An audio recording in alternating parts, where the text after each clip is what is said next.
for Ridgecrest Talk. And tonight's guest is from California City, president of the California City Street Rods, Sandra McGinnis. Sandra, thank you for the drive over to Ridgecrest. And why don't you tell us a little bit about your group? We've got like 22 members. We get together on Friday nights, take our cars, and after dinner we usually sit at the corner and just chat. People come by and visit and talk, which is how we met. And then just getting ready for a car show. Right. And for those of you in Ridgecrest that don't go to Cal City regularly, on 14 as you're heading out down to Mojave, whether you're going into Lancaster to Tehachapi, California City is that little turnoff right there that you drive by, and oftentimes that's what you think of as Cal City. It's, oh, that's the town just off to the left there. Well, I was in California City last Friday night, driving down the main street, and I see some nice cars parked on the side road. Everybody's out in their chairs in a big circle having a talk. And I said, I need to go over and see what this is and see what's going on. So we sat down, had some drinks, and really had an enjoyable time getting to know everybody and talking. And that led to the invitation to come on over to Ridgecrest and talk about what's going on. Now, you said every Friday night you go out to dinner, and you were talking about that you have certain restaurants that are supporting your organization. Why don't you tell us how that works? Yeah, every year we go by to get like sponsors, which helps with the shows and with our show and raffle prizes and stuff. And we go out to each restaurant every Friday just to show our support because they're helping supporting us. So we've got one in Mojave, and then I think it's a total of 4 of them restaurants. So every week we go to a different one. Right. So you actually have like a 4-week rotation. Yes. Each Friday night you go to a restaurant. So in Mojave you go to Denny's. Yes. And then the 3 restaurants in California City, which ones are those? There's La Conquista, Coyote Cafe, and the one at the Foxy's at the airport. Foxy's forgot at the airport. theirs. And so they're sponsoring you for your annual car show, and yes. then you're actually going out and spending an evening there basically once a month. Yes. And then after you eat, then are you always going back to Cal City? Yes. And you guys are hanging out on a Friday night. Friday night on the corner. And that's while the weather's nice, of course. Now in the wintertime, what do? You still go to the restaurant, but you take a break? We still go to the restaurants, but after that we just all head back home. Okay, and so really, that's the feeling I got, the sense it was a little bit smaller group. You have 22 members. Mm-hmm. There was maybe only about 6 people out there this time, but you said a lot of times it's 10, 15 people, all relaxing and enjoying talking and so forth. Yeah, just picking on each other. And now the timing, you have a car show coming up, and California City, of course, is a little bit smaller than Ridgecrest. You only have 1 car show per year. Yes. And that car show is coming up. When is that car show, and where is that? It's on the 20th. It's a Saturday of this month, and it's at the Cal City Park, Central Park. All right, so Cal City is the planned community, and it has a real nice, beautiful park, the Central Park. And all you have to do to get there is take California City Boulevard until you see the signs that say to the park, right? Yeah, we have all our signs sitting out to show you which direction is. And then the gates opened, and then you're able to, if you're bringing your old cars out and coming into the show, you're parking on the grass. So you don't have to worry about the dirt flying, scratching them, you know, the cars and everything else. And then you just take your chairs out and sit and relax behind your car. So if I'm sitting at home here in Ridgecrest, I'm watching the show, and I've got this car I'm working on in the garage that's pretty much ready to show, I don't have to pre-register, although I could, but I can just get everything ready for September 20th, which is just a few weeks away, and go down, register that morning, pull my vehicle into the grass, pull out my lawn chair, and just have a great day there in California City. Yep. Okay. Central Park is a place I've been to a few times, and I really enjoy how you have the water, you have the organization of the senior citizens, and the art building there. Yeah. And that's all kind of organized, and the people park right there in the parking lot. The ones that don't have the car shows, that just want to come and walk around, yeah, they park in the parking lot. And then what is the cost? There is no cost. Just if you want to enter your car into the car show, it's $20 before the 20th and $25 when you come in on the 20th. A $25 fee if you're going to bring your vehicle. But if you're just going to come check it out, there's no charge. There's no charge. Okay. Now, California City has its club, and you said you've been doing this car show. It's once a year. How many years have you been doing that? About 10 years, I believe. About 10 years. And it's not just the cars that are in Cal City, but you also have invitations to the other communities, and you kind of work through a group. Why don't you tell us about that larger group that's with the other communities? It's through the High Desert Council Car Club. As we meet like the first Thursday of every month, and that's where we find out where the shows are going to be at, to where if we go, like we've got one in Hellendale in October. They came to our show last year, the Sunsetters, so we're going to go out and see them participate in their show. So they bring all their flyers out so we know what shows are coming up, so that way nobody's scheduling their shows the same day, so that everybody can kind of like visit everybody else. So all of these communities kind of come together through the High Desert Car Club Council. Yes. Meet once a month, kind of communicate, let everybody know when their car shows are going to be. And part of that is so you don't schedule the same time, but also so that you can invite these other people to come out to your community. And so how many, 22 members in Cal City, how many people or how many cars do you typically show from Cal City? From Cal City, usually everybody's got their cars. So you're probably close to about 20 cars. Yeah, about 20 cars. And then you're getting another 20 to 40 cars coming in from Victorville, from Barstow, from Ridgecrest, from Tehachapi. Okay, so that's a good variety. Now, that circuit, I mean, you're going from show to show, and it kind of slows down in October. This show is probably about 50 to 60 cars. Yeah. And one that we just had was where Tehachapi just had a show? Yeah, and they had a little over 300 cars. So Tehachapi was able to get 300 cars. Obviously, everybody's coming over from Bakersfield and get out of that heat and go up into the mountains, and you're seeing some of those same people. Well, we're going to get ready to take a break here in just a moment. This is Paul Vander with Ridgecrest talking with Sandra McGinnis, the president of the California City Street Rods, and just sounds like a real fun thing. I know it doesn't. It's not the first place to stop, but I just had a great time. We'll be right back. Drive me to drinking if you don't stop driving that hot rod Lincoln.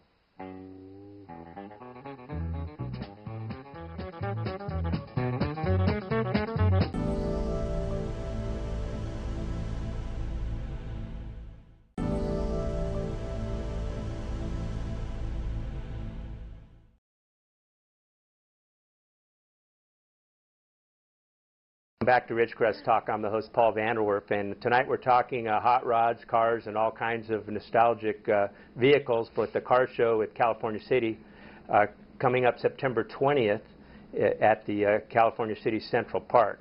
Our guest tonight, Sandra McGinnis, is the president of the club in Cal City, and actually Sandra is a second-generation car show person. Her dad, Jack, has been very active in the community and with the car show there in Cal City. Yes. And Jack has kind of dragged you and gotten you more and more involved. Yes, he has. Why don't you talk a little bit, because it sounds like when the car show is actually going on, you're really doing the nuts and bolts of the organization and all the activities that are going on. Let's talk more in detail. What actually happens behind the scene in a car show? What happens from the start to finish? What are all the things that you're doing? Well, we usually get to the park about 6 o'clock in the morning, start to unload everything.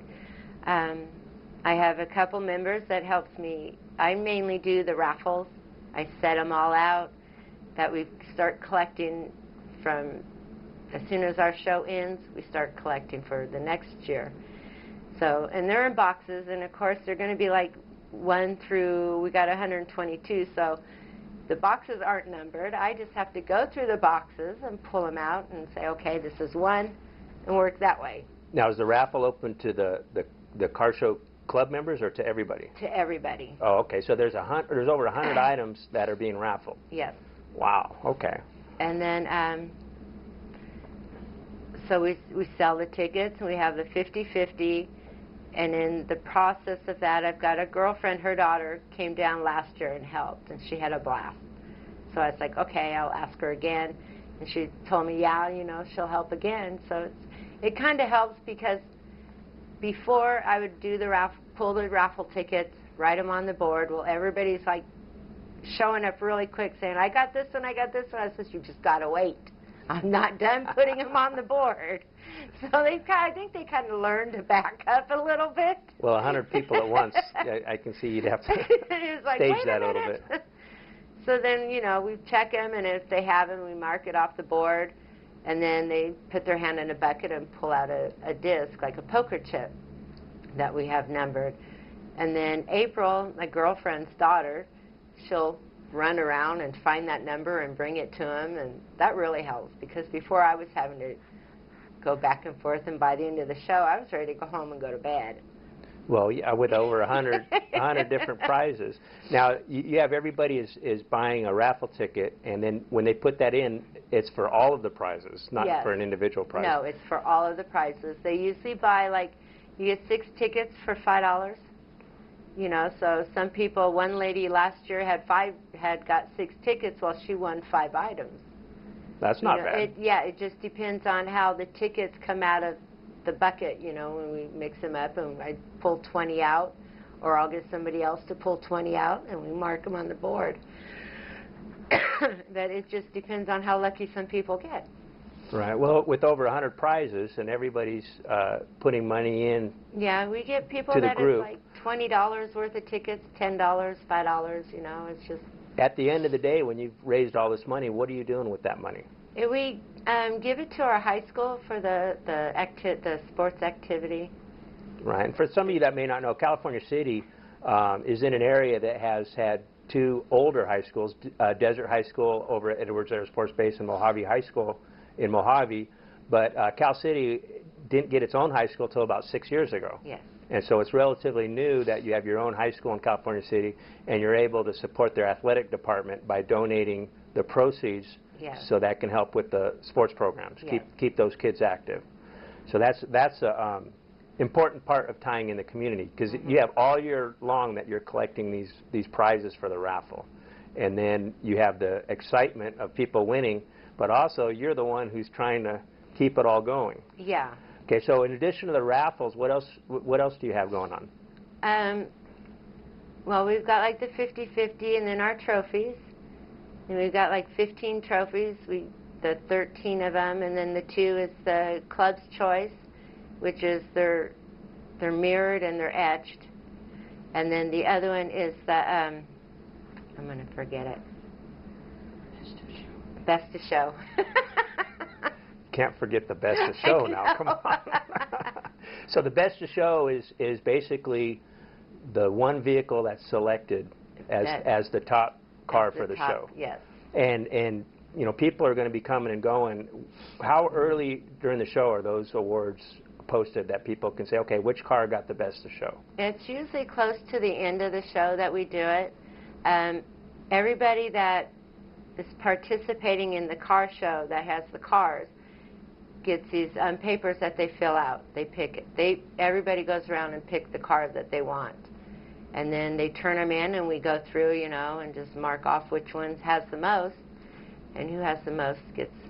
Right. So if you're an entry, if you put your vehicle into the show, then you get to go around at the start of the show and check out all the other cars. Yeah. And then there's all these categories that they're going to vote for, in addition to the best of show. Mm-hmm. And so the public doesn't vote.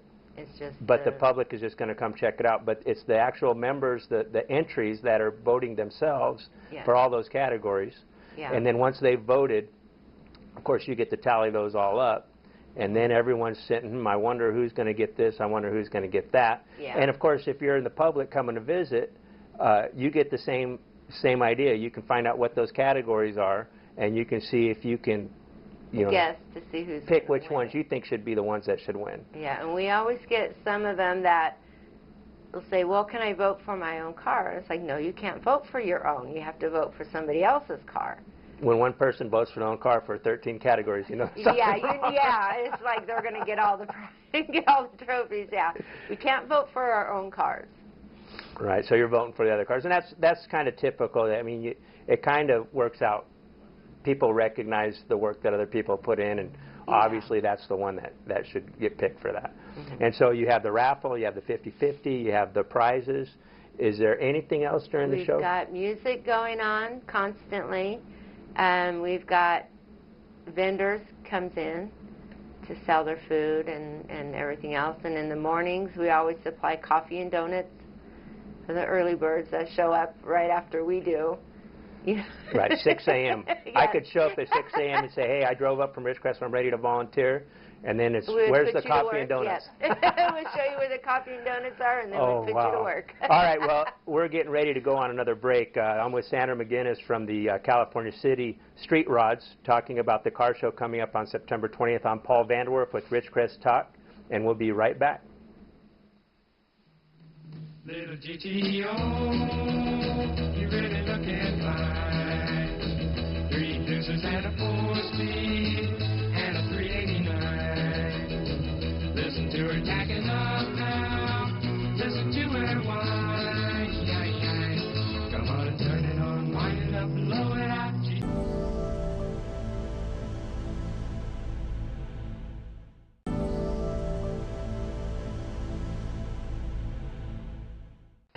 Oh, welcome back. I'm Paul Vander with Ridgecrest Talk, and we're talking with Sandra McGinnis, who's from the California City Street Rods in Cal City, which is our nearest neighbor to the north.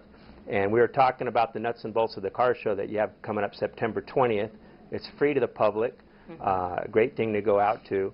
Now, one of the things we were talking about is when I was sitting there last Friday night, and we were just relaxing, enjoying the cars, enjoying the conversation and company.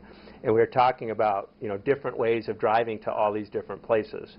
Because obviously from Ridgecrest, when you drive to Tehachapi, it may not be the same way that you do, or when you drive to Barstow, different things like that. And we've had a challenge here in Ridgecrest. We've had our main street torn up here for the last 2 months. I've seen that. Right on Ridgecrest Boulevard. That main intersection near Denny's, that whole road is closed off. And that's been a real challenge for some of our businesses, as well as just trying to get around in which direction. Now, I remember coming back to California a few years back, and I saw that sign. I think it said 20 Mule Team Road. Yes. And I said, well, one day I'm going to have to drive through that way because it says it goes to Cal City. And this was about 6 years ago, maybe only about 4. I took my vehicle and I drove through there. And I got to tell you, it was after a rain. That's a real bumpy road. Do you ever drive that road to get to that when you're going out of town that way, or how do you get out that way? I go to Cal City Boulevard. I just turn a right, and it takes me out to the, it's all paved. Right. But it takes me out to 58. Except for when I go to my folks' place, it's really rough. So you go on the north side up to 58, which is like you're going to Edwards Air Force Base. Yes. And then you can head out that way. And that's going to be the easier route. If you're an off-roader, you could, still head east that way. Yeah.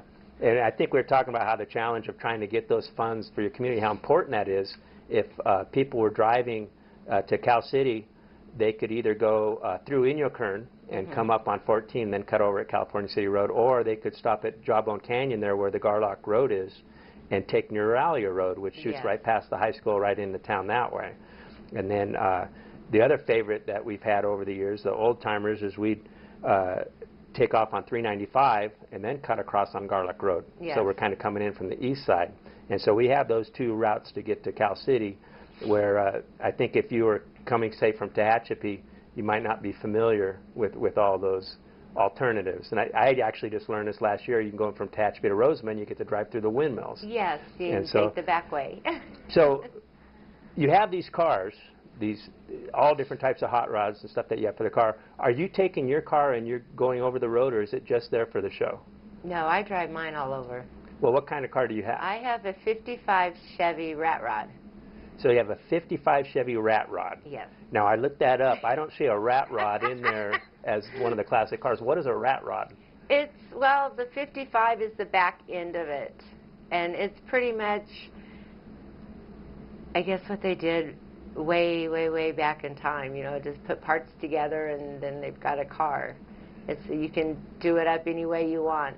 So the older the car, the more likely you have that people are just mixing and swapping and getting however it is that they want that car to be.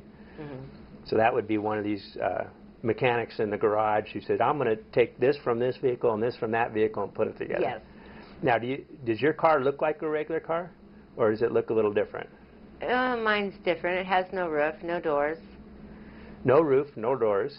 So I've got boat seats for the seats that I've got seat belts on it. I had my boyfriend put the seat belts in so I won't fall out. Well, how does that work for the safety? You know how California's safety conscious. Are you able to get, because it's an older vehicle, that you don't have to meet the requirements, or do they check that? I don't have to have them smogged. So anything under 74, you don't have to have smog. So you're exempt from smog, Mm-hmm. and then you just have to wear a seatbelt. Yeah, or at least I do. Some of the cars don't have seatbelts. If they're old enough. What's the oldest vehicle that you typically would see? Like 1919? Yeah, 1919. Yeah, I don't think they had seatbelts in I don't 1919. think so. No, I don't think so. So I might be actually just driving down the freeway or down the road in one of the communities and see you driving around in your 55 rat rod? Rat rod, yep. Okay, that's a little bit different. And I remember seeing that. It was a little bit dark Friday night, but I remember seeing that as one of the different vehicles that were there. Mm-hmm. What are some of the other vehicles that you expect to see at the show? Oh, man. Well, my dad has a 48 Plymouth Coupe, a 55 Mercury, and a 74 Corvette. Another club member, he has, I don't even know what year his truck is. That's bad. And then he has a rat rod also, which is different, and he's building another one, a right-hand drive one. So we've a right-hand drive. A right-hand drive. So it's pretty much what you want, or you know, your dream car has always been, or something. You know, people bring their cars up, and we've just got a variety of them. Yeah, sounds like it. Now, are you doing the work on your car, or do you have somebody take care of that for you? No, my boyfriend was starting to work on it, and it's just like wasn't getting what I wanted. So I've done the carpets. You know, I put the padding in and done the carpets, and he put my mirrors on, so I got side mirrors and the rearview mirror. But other than that, and then Arnold, our club member, when I get ready to paint it, he'll paint it for me, and we just all kind of pitch in to help everybody in the club. All right, well, I have a few announcements here as we start to wind down this segment that we want to make sure that the people who want to get out there and find out about the car shows know where to go and who to talk to. If you're in California City, there are some billboards on the main drag on each end of town that give your guys' phone number and how to get a hold of you. Mm-hmm. There is the group we call the High Desert Council, the Car Club Council, and they are on the website. You can look them up, and they list all of the car shows and where they are. Ridgecrest does have its own group that's very active, the High Desert Roadrunners Club. And actually, September 13th, which is coming up shortly, I think it's this Saturday, they're having a fundraiser for the American Cancer Society, and they're going to be at the Crossroads Church, which is right here in town across from McDonald's, from 8 to 1. They're going to be having a car show. So people who are interested here in Ridgecrest and get involved can come talk to the local car club and find out about that. In addition, there's monthly meetings, right? Or you have a meeting every month? Yes. And where's your meeting? Our meetings are at La Conquista. They're in Cal City. It's the second Wednesday of every month. Right. And, of course, here, High Desert Roadrunners is at the Pizza Factory at 7 p.m. Now, on September 20th, when you're having their show, the High Desert Roadrunners is going to be meeting here in town and going up to the Randsburg Old West Days. And so people in Ridgecrest that are interested in seeing some car shows could hit Randsburg on the way and then get over to Cal City to have a great day. We're going to wrap it up. Paul Vander with Ridgecrest Talk. Thank you very much for being with us today.